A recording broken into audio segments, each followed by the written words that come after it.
ஆளுநர் ஆர்.என். ரவி குடியரசுத் தலைவருக்கு அனுப்பிய 10 மசோதாக்களுக்கும் உச்சநீதிமன்றம் ஒப்புதல். அரசியலமைப்பு வழங்கிய தனி அதிகாரத்தை பயன்படுத்தி உச்சநீதிமன்றம் அதிரடி தீர்ப்பு. ஆளுநருக்கு தனிப்பட்ட வீட்டோ அதிகாரம் இல்லை என உச்சநீதிமன்றம் திட்டவட்டம். அமைச்சரவையின் ஆலோசனைப்படியே செயல்பட வேண்டும் என்றும் தீர்ப்பு. ஆளுநர் ஆர்.என். ரவிக்கு உச்சநீதிமன்றம் கண்டனம். வீண் தண்டனைகளை ஏற்படுத்தினால் மக்கள் நலன்களை பாதிக்கும் என கருத்து.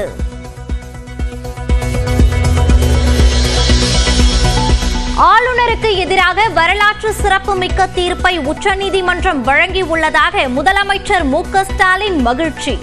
அனைத்து மாநில அரசுகளுக்கும் கிடைத்த வெற்றி என பெருமிதம். தமிழ்நாடு அரசு மாண்புமை உச்சநீதிமன்றத்தில் வழக்கு தொடுத்ததில் தமிழ்நாடு அரசின் வாதத்தில் இருந்த நியாயத்தை ஏற்று மாண்புமிகு ஆளுநர் அவர்கள் நிறுத்தி வைத்திருந்தது சட்டவிரோதமானது என்றும் அந்த சட்ட முன்வடிவுகளுக்கும் ஆளுநர் அவர்கள் ஒப்புதல் அளிக்கப்பட்டதாக கருதப்பட வேண்டும் என்றும் தெரிவித்து வரலாற்று சிறப்புமிக்க தீர்ப்பினை இன்றைக்கு மாண்புமை உச்சநீதிமன்றம் வழங்கியுள்ளது. இந்த தீர்ப்பு தமிழ்நாட்டுக்கு மட்டுமின்றி இந்தியாவில் உள்ள அனைத்து மாநில அரசுகளுக்கும் கிடைத்த மாபெரும் வெற்றியாகும். அதிமுக உறுப்பினர்களின் கவன ஈர்ப்பு தீர்மான உரையை நேரலை செய்வதில்லை என குற்றச்சாட்டு. சட்டப்பேரவையிலிருந்து அதிமுக உறுப்பினர்கள் வெளிநடப்பு. அனைத்து இந்திய அண்ணா திராவிட முன்னேற்ற கழக மாண்பு உறுப்பினர் அவர்கள் கவன ஈர்ப்பு கொண்டு வந்து பேசுகின்ற பொழுது நேரலையில் ஒளிபரப்பு செய்யப்படுவதில்லை. இதைத்தான் நாங்கள் சுட்டிக்காட்டினோம். எதற்கு ஒருதலை பட்சமாக நீங்கள் நடந்து கொள்கிறீர்கள்? சட்டப்பேரவையில் பேச அனுமதி மறுக்கப்படுவதை கண்டித்து அதிமுக உறுப்பினர்கள் கருப்பு சட்டை அணிந்து வந்த நிலையில் அவர்கள் காவி உடை அணியாமல் வந்தது மகிழ்ச்சி அளிப்பதாக முதலமைச்சர் மு.க.ஸ்டாலின் தெரிவித்தார்.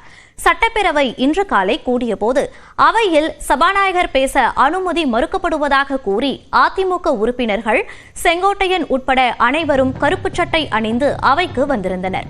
கேள்வி நேரத்திற்கு பிறகு பேசிய எதிர்க்கட்சித் தலைவர் எடப்பாடி பழனிசாமி கவன ஈர்ப்பு தீர்மானத்தின் போது அதிமுக உறுப்பினர்கள் பேசுவது நேரலையில் காட்டப்படுவதில்லை என்று குற்றம் சாட்டினார். ஆளும் கட்சி மற்றும் அதன் கூட்டணி கட்சி உறுப்பினர்கள் பேசும்போது மட்டும் நேரடி ஒளிபரப்பு செய்யப்படுவதாகவும் சபாநாயகர் ஒருதலை பட்சமாக செயல்பட்டால் தாங்கள் யாரிடம் முறையிடுவது என்றும் கவலை தெரிவித்தார். இதற்கு பதிலளித்த சபாநாயகர் அப்பாவு ஆளும் கட்சி தோழமை கட்சி உறுப்பினர்கள் கவன ஈர்ப்பு தீர்மானத்தில் பேசுவது நேரடி ஒளிபரப்பு செய்யப்படவில்லை என்று கூறியுள்ளனர் என்றும் விரைவில் அனைத்து நிகழ்வுகளும் ஒளிபரப்பு செய்ய நடவடிக்கை எடுக்கப்பட்டு வருவதாகவும் விளக்கமளித்தார். இதனை ஏற்க மறுத்து அமளியில் ஈடுபட்ட அதிமுக உறுப்பினர்கள் அவையிலிருந்து வெளிநடப்பு செய்தனர். அதைத் தொடர்ந்து பேசிய முதலமைச்சர் அதிமுக உறுப்பினர்கள் கருப்பு சட்டை அணிந்து வந்தது மகிழ்ச்சி அளிப்பதாக கூறினார். எதிர்க்கட்சியாக இருக்கக்கூடிய அதிமுகவினர் இந்த கருப்பு சட்டையோடு வந்திருக்கிறார்கள். கருப்பு சட்டை போட்டு வந்ததற்காக நான் என்னுடைய மகிழ்ச்சியை தெரிவித்துக் கொள்கிறேன். நல்ல வேளை காவி உடை வராமல் கருப்பு சட்டை வந்ததற்காக என்னுடைய அளவு கடந்த மகிழ்ச்சியை தெரிவித்துக் கொள்கிறேன். சட்டப்பேரவையிலிருந்து வெளிநடப்பு செய்த பின் செய்தியாளர்களிடம் பேசிய எடப்பாடி பழனிசாமி அவையில் தான் பேச வேண்டும் என்று அனுமதி கேட்டதாகவும் ஆனால் சபாநாயகர் வேண்டுமென்றே திட்டமிட்டு வேறு கட்சி தலைவரை பேச அழைத்ததாகவும் குறை கூறினார். அவை முன்னவர் எதிர்க்கட்சித் தலைவருக்கு வாய்ப்பு வழங்க வேண்டும் என தெரிவித்த பின்புதான் தனக்கு வாய்ப்பு வழங்கப்பட்டதாகவும் சபாநாயகர் ஒருதலைபட்சமாக செயல்பட்டு வருவதாகவும் எடப்பாடி பழனிசாமி தெரிவித்தார். எங்களுடைய உறுப்பினர் பேசுவதை காட்டி கேட்கின்ற கேள்வியை காட்டி அதற்கு அமைச்சர் சொல்லுகின்ற பதில் அதையும் கேட்டாதான் மக்களுக்கு புரியும். ஆனால் எதிர்க்கட்சி உறுப்பினர்கள் பேசுகின்ற கேள்வி கேட்கின்ற கேள்வி காட்டுவது கிடையாது. திட்டமிட்டு அனைத்து இந்திய அண்ணா திராவிட முன்னேற்ற கழக உறுப்பினர்களை வெளியேற்றிவிட்டு வேண்டுமென்றே எங்கள் மீது கடுமையான விமர்சனத்தை பதிவு செய்கின்றீர்களே, எந்த விதத்தில் நியாயம்? அதிமுக சரியான பாதையில் செல்வதாக தெரிவித்துள்ள அக்கட்சியின் முன்னாள் அமைச்சர் செங்கோட்டையன் மத்திய அமைச்சர் அமித்ஷாவை சந்தித்தது ஏன் என்றும் விளக்கம் அளித்துள்ளார்.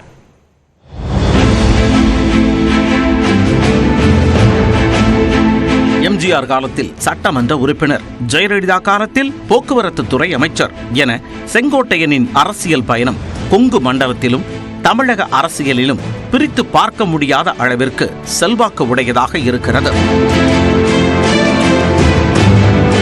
இந்த நிலையில் கட்சியின் பொதுச் செயலாளர் எடப்பாடி பழனிசாமி டெல்லி சென்றுவிட்டு வந்த சில நாட்களிலேயே திடீரென யாருக்கும் தெரியாமல் டெல்லி சென்று வந்தார் செங்கோட்டையன். இதை அதிமுக தலைமை ரசிக்கவில்லை.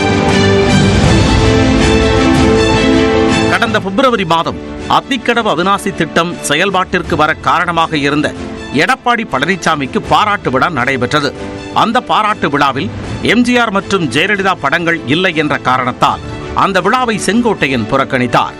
அதற்கான காரணத்தை மறுநாள் அவர் சொன்னதும் அதிமுகவில் பரபரப்பு பற்றிக் கொண்டது.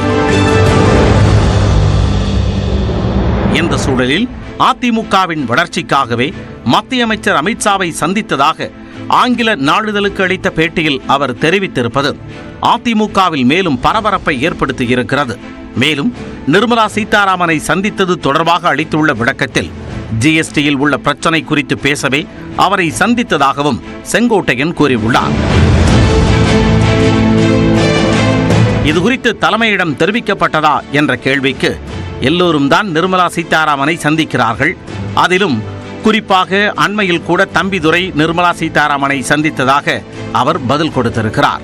ஒரு சட்டமன்ற உறுப்பினர், தமிழ்நாட்டினுடைய சட்டமன்ற உறுப்பினர் போய் கேட்கலாம், அதெல்லாம் தவறில்லை. பட் இத்தனை நாள் 4 வருடங்களாக இல்லாத அக்கறை புதுசாக எப்படி திரு செங்கோட்டையன் அவர்களுக்கு வந்ததுங்கிற கேள்வி ஒன்று இருக்கு.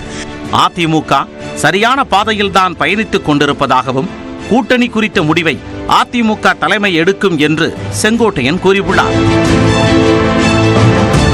இந்த நிலையில் அதிமுகவின் வளர்ச்சிக்காக அமித்ஷாவை செங்கோட்டையன் பார்க்க வேண்டிய அவசியம் என்ன? தொடர்ச்சியாக அதிமுக பொதுச் செயலாளர் எடப்பாடி பழனிசாமியை சந்தித்து பேச செங்கோட்டையன் மறுக்கிறாரா என்பன உள்ளிட்ட அடுக்கடுக்கான கேள்விகள் அதிமுகவினர் மத்தியில் எழுந்துள்ளது.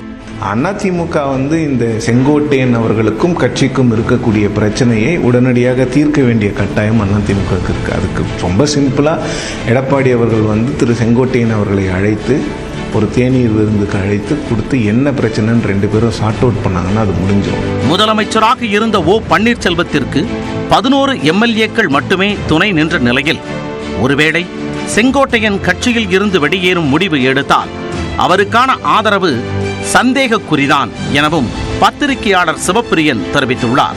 திரு ஓபிஎஸ் அவர்கள் சசிகலா அவர்களுக்கு எதிராக போர்க்கொடி தூக்கிய போதே 11 எம்எல்ஏக்கள் மட்டும்தான் ஓபிஎஸ்ஐ சேர்த்து அவரோடு வந்தார்கள். ஸோ அந்த டைமில் அதிமுக இன்னைக்கு திரு எடப்பாடி பழனிசாமி அவர்கள் கிட்ட ரொம்ப ஸ்ட்ராங்காக இருக்கிற நேரத்தில் பாஜக இது போன்ற விஷயங்களை செய்ய வேண்டிய அவசியம் இல்லை.